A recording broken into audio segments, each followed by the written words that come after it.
प्यारे बच्चों, नमस्कार। स्वागत है आपका अपने यूट्यूब चैनल जीएस बाय ईश्वर सर में। तो इस चैनल पे आज हम आपको कर्क रेखा के बारे में बताएंगे कि कर्क रेखा क्या है, ये कहाँ कहाँ से होकर गुजरती है, भारत में किन किन राज्यों से होकर गुजरती है, कर्क रेखा की लंबाई कितनी है, कर्क रेखा की सबसे अधिक व सबसे कम लंबाई किस राज्य में है, कर्क रेखा भारत के कितने जिलों से होकर गुजरती है, कर्क रेखा के सबसे अधिक नज़दीक और कौन सा शहर है, किस राज्य की राजधानी कर्क रेखा पर स्थित है, कर्क रेखा को 2 बार काटने वाली नदी कौन सी है, और सूर्य कर्क रेखा पर कब चमकता है, और कर्क रेखा विश्व के कितने देशों से होकर गुजरती है। तो इस तरह के बहुत सारे प्रश्न हैं। इसके अलावा भी अन्य प्रश्न हैं जो आपसे बार बार प्रतियोगी परीक्षाओं में पूछते रहते हैं। तो इसलिए आज हम कर्क रेखा के बारे में पढ़ेंगे। तो चलिए शुरू करते हैं। सबसे पहले हम देखते हैं कर्क रेखा कहते किसे हैं। तो पृथ्वी पर किसी स्थान की भौगोलिक स्थिति निर्धारण करने के लिए ग्लोब पर जो काल्पनिक रेखा खींची गई है, इन काल्पनिक रेखाओं को अक्षांश या देशांतर कहते हैं। तो देखिए, ये हमारा ग्लोब है। ग्लोब के ऊपर जो हमने ये लाइनें खींच रखी हैं, ये जो टेढ़ी लाइनें खींच रखी हैं, इन्हें अक्षांश रेखाएं कहते हैं। इन्हें क्या कहते हैं? अक्षांश रेखाएं। इसको आप ऐसे याद रख सकते हो, जैसे आपने गणित के अंदर पढ़ा होगा कि ये एक्स अक्ष होता है। कौन सा होता है? एक्स अक्ष होता है। तो अक्ष से अक्षांश होता है। तो ये जो इस तरह की टेढ़ी लाइनें होती हैं, इन्हें अक्षांश कहते हैं। और जो सीधी रेखाएं होती हैं, ये वाली, इन्हें देशांतर कहते हैं। सीधी रेखाओं को देशांतर कहते हैं। क्यों? क्योंकि ये एक देश से दूसरे देश के बीच का अंतर बताती हैं। तो ग्लोब पर पश्चिम से पूर्व खींची गई काल्पनिक रेखाएं अक्षांश कहलाती है। और अक्षांशों की कुल संख्या है 181। अक्षांशों की कुल रेखाएं कितनी है? 181। 181 कैसे हैं? एक तो 0 डिग्री है और 90 ऊपर होती हैं और 90 नीचे होती हैं। 90 और 90 180 प्लस 1 181, तो कुल 181 होती हैं ये। और 2 अक्षांशों के बीच की जो दूरी है वो 111 किलोमीटर होती है। इनके बीच की दूरी कितनी होती है? 111 किलोमीटर होती है। और इनमें जो 5 प्रमुख रेखाएं हैं वो है, पहली है विषुवत रेखा, इसे भूमध्य रेखा भी कहते हैं। भूमध्य रेखा, कर्क रेखा, आर्कटिक, मकर रेखा और अंटार्कटिक, ये 5 रेखाएं हैं जो प्रमुख रेखाएं हैं। ये जो हमारी भूमध्य रेखा है, इसका जो ऊपर वाला भाग है, इस ऊपर वाले भाग को उत्तरी ध्रुव कहते हैं, उत्तरी गोलार्ध कहते हैं। उत्तरी गोलार्ध कहते हैं। और नीचे के भाग को दक्षिणी गोलार्ध कहते हैं। नीचे के भाग को दक्षिणी गोलार्ध कहते हैं। इस भूमध्य रेखा वह है जिसके ऊपर सूर्य लंबवत चमकता है। और उत्तरी गोलार्ध में जो 23.5 डिग्री है, उत्तरी गोलार्ध में जो 23.5 डिग्री की रेखा है, इसे हम कर्क रेखा कहते हैं, जिसके बारे में हम पढ़ेंगे। और दक्षिणी गोलार्ध में जो 23.5 डिग्री अक्षांश पे जो रेखा झुकी हुई है, बनी हुई है, काल्पनिक रेखा, ये वास्तव में कहीं है नहीं, उसे मकर रेखा कहते हैं। इसे क्या कहते हैं? मकर रेखा। और इन दोनों रेखाओं के बीच का ये जो अक्षेत्र है, जो हमने हरे रंग से दिखा रखा है, इसे कहते हैं उष्ण कटिबंध अक्षेत्र। इसे क्या कहते हैं? उष्ण कटिबंध अक्षेत्र। यहाँ पर पृथ्वी का सबसे अधिक वनस्पति और सबसे अधिक जीव जंतु इसी अक्षेत्र में पाए जाते हैं। और उष्ण कटिबंध है, ये देखिए हमने यहाँ लिख भी रखा है। इससे ऊपर का जो अक्षेत्र है, कर्क रेखा और जो हमारी आर्कटिक वृत्त है, इनके बीच का जो अक्षेत्र है, इसे कहते हैं उत्तरी शीतोष्ण कटिबंध। ऊपर का है ये उत्तरी शीतोष्ण कटिबंध है। और इसी तरह जो नीचे का है मकर रेखा और दक्षिण ध्रुव के बीच का, इसे कहते हैं दक्षिणी शीतोष्ण कटिबंध। और इनसे जो ऊपर का हिस्सा है, जो हमारा आर्कटिक वृत्त से उत्तरी ध्रुव तक शुरू होता है, इसे कहते हैं उत्तरी शीत कटिबंध। और ये वो जगह है जहाँ पे साल के 12 महीने में से 12 महीने ही बर्फ़ जमी हुई रहती है। और इसी तरह से ये है दक्षिणी शीत कटिबंध, जो दक्षिणी ध्रुव वृत्त से लेकर, यहाँ से लेकर नीचे दक्षिणी ध्रुव के बीच में होता है। तो एक बार दोबारा से देखिए, 0 डिग्री से लेकर कर्क रेखा और मकर रेखा, कर्क रेखा और मकर रेखा के बीच के क्षेत्र को उष्ण कटिबंध कहते हैं। उससे ऊपर शीतोष्ण कटिबंध होता है, जो हमने ये थोड़ा ऑरेंज कलर में दिखा रखा है। और नीचे होता है दक्षिणी शीतोष्ण कटिबंध, और सबसे ऊपर होता है उत्तरी शीत कटिबंध। तो चलिए आगे देखते हैं। अब बात करते हैं कि जो कर्क रेखा है वो भारत के किन किन राज्यों में से होकर गुजरती है। तो सबसे पहले गुजरती है ये गुजरात से, नंबर 2 पे राजस्थान से, नंबर 3 पे मध्य प्रदेश से, नंबर 4 से छत्तीसगढ़ से, छत्तीसगढ़ मध्य प्रदेश में से निकला हुआ है। नंबर 5 पे झारखंड से, और नंबर 6 से पश्चिम बंगाल से, नंबर 7 से त्रिपुरा से, और नंबर 8 से मिजोरम से, नंबर 8 मिजोरम से। तो एक बार दोबारा से याद करिए, गुजरात, राजस्थान, मध्य प्रदेश, छत्तीसगढ़, झारखंड, पश्चिम बंगाल, त्रिपुरा और मिजोरम, ये कुल 8 राज्य हैं जिनमें से कर्क रेखा होकर गुजरती है। कर्क रेखा है ये भारत को 2 भागों में बांटती है। ऊपर के भाग को उत्तरी भारत कहते हैं, उत्तरी भारत, और नीचे के भाग को दक्षिणी भारत कहते हैं, दक्षिणी भारत कहते हैं। और जो उत्तरी भाग है इसका क्षेत्रफल दक्षिणी भाग का 2 गुना होता है। ये कितना होता है? 2 गुना होता है उत्तरी भारत का।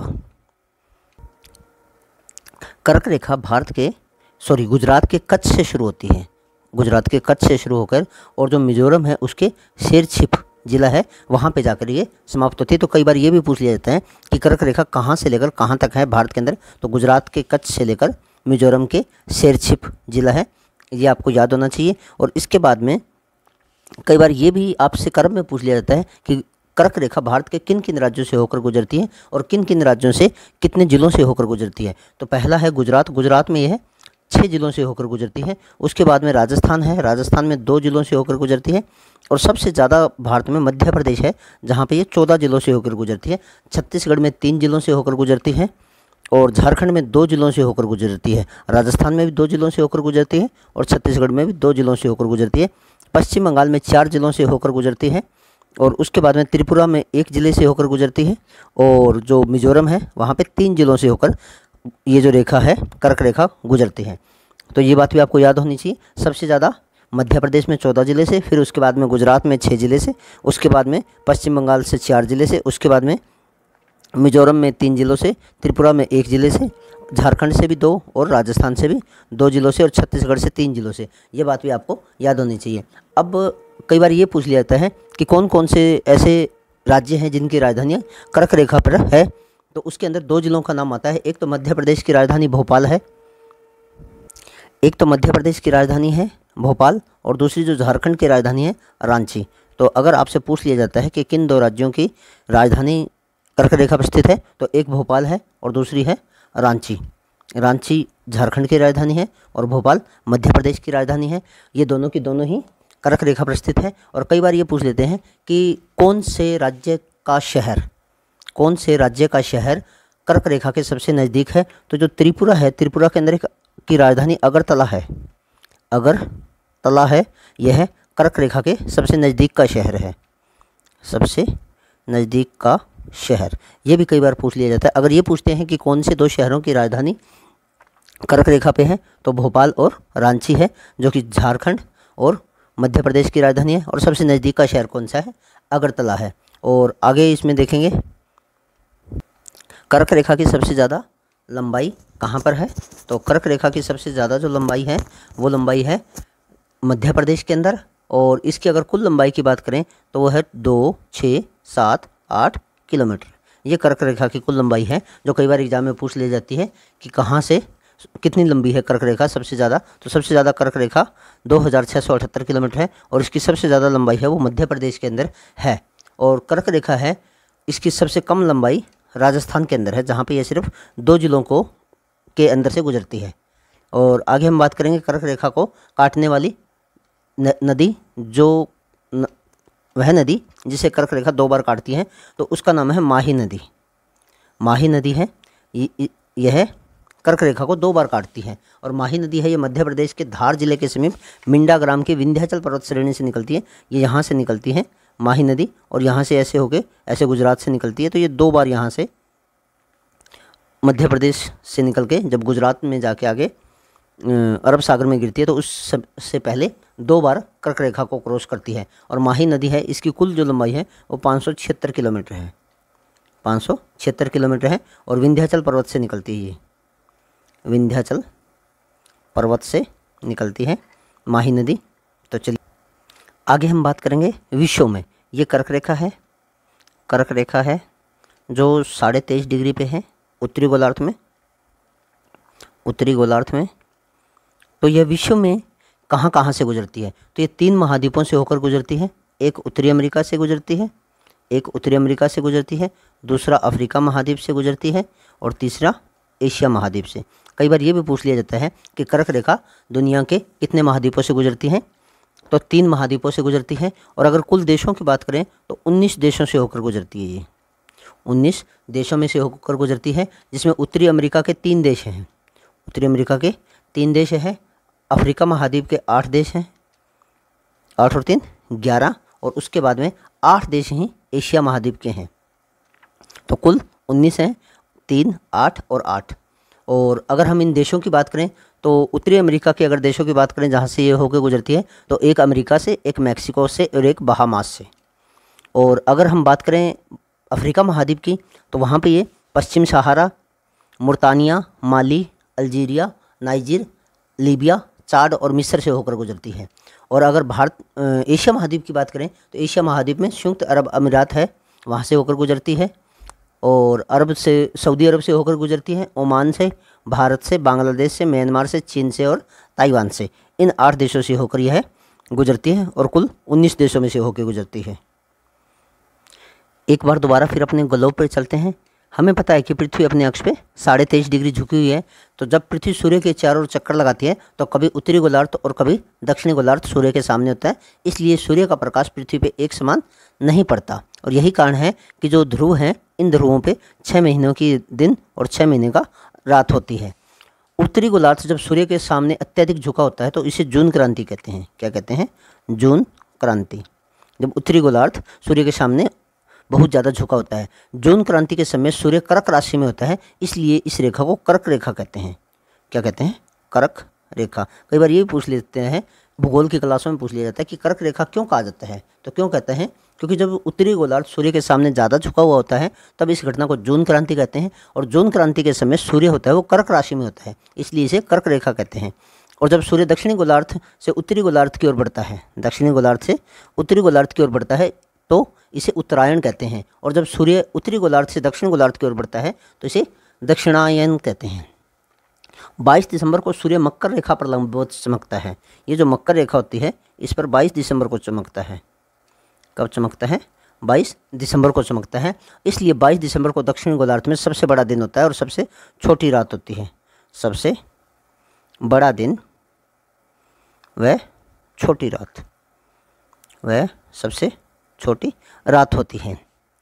इसके उल्ट इसी दिन उत्तरी गोलार्ध में दिन छोटा और रात सबसे बड़ी होती है। 22 दिसंबर के बाद सूर्य दक्षिणी गोलार्ध से उत्तरी गोलार्ध की ओर आने लग जाता है और इसी वजह से उत्तरी गोलार्ध में दिन लंबे व रात छोटी हो जाती है। 22 दिसंबर के बाद में ये जो सिचुएशन है ये बदलनी शुरू हो जाती है। और जब सूर्य की किरणें कर्क रेखा पर लंबवत पड़ती है तो कर्क रेखा पर स्थित क्षेत्रों में परछाई एकदम नीचे बनती है, या यूँ कहें कि नहीं बनती। तो यही कारण होता है कि इसे नो शेडो जोन भी कहते हैं। इसे नो शेडो जोन भी कहते हैं। No shadow zone.